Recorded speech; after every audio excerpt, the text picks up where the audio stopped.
আসসালামাইকুম রহমতুল্লাহ বরকত। আপনাদের মাঝে লাইভে আবার উপস্থিত হলাম। আমি দিন ইসলাম। আশা করি ভাইয়ের লাইভ করবেন না। আমি দুইটা কথা বলবো। বন্ধুত্ব, মনের বন্ধুত্ব, বন্ধুত্ব প্রকৃতি বন্ধুত্ব। যেই বন্ধুর জন্য একটা জামা একটা প্যান্ট কিনে আনে, আরেক বন্ধু বসে রয়েছে অপেক্ষা ঈদের মার্কেটের জন্য, তার জন্য কি করতে হবে? আরেক বন্ধু দরকার হলে 500 টাকা পারুক, 200 টাকা পারুক, একটা শার্ট একটা প্যান্ট কিনে দিলে ওটাই বন্ধুত্ব। বন্ধুত্বকে বলে। কিছু কিছু বন্ধুত্ব আছে আপনার বন্ধুত্ব মর্যাদা করে না, বিপদ আপদে বন্ধুত্ব আসবে, সেটাই ওটি প্রকৃত বন্ধু। কিছু কিছু বন্ধুবান্ধব আছে আপনার বন্ধুবান্ধবের মূল্যই জানে না।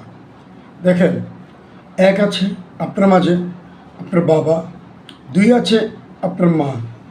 এই দুজন হলো আপনাদের বন্ধু মতন ভালোবাসা দেয়, ছোটোর থেকে বড় মানুষ করে, তাদের কোনো দিন অবহেলা করবেন না।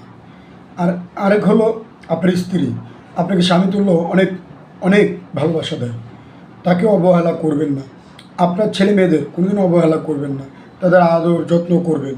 এবং আপনার মতনই অনেক ছেলে মেয়ে দেখেন ইতিম হয়ে পড়ে আছে, তাদের একটু সহযোগিতা করবেন। আমার এটুকু অনুরোধ আপনাদের মাঝে।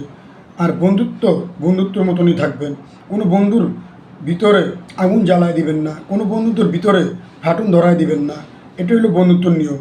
অনেক বন্ধুত্ব আছে গিরিঙ্গি লাগায় বন্ধুর ভিতরে বন্ধু ভালোবাসা নষ্ট করে দেয়। তো আশা করি আপনাদের মাঝে আপনারা এই ভুলটুক করবেন না।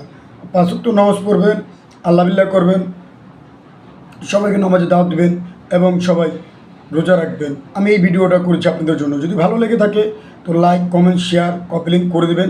আসসালামু আলাইকুম রহমতুল্লাহ বরকাতুহু।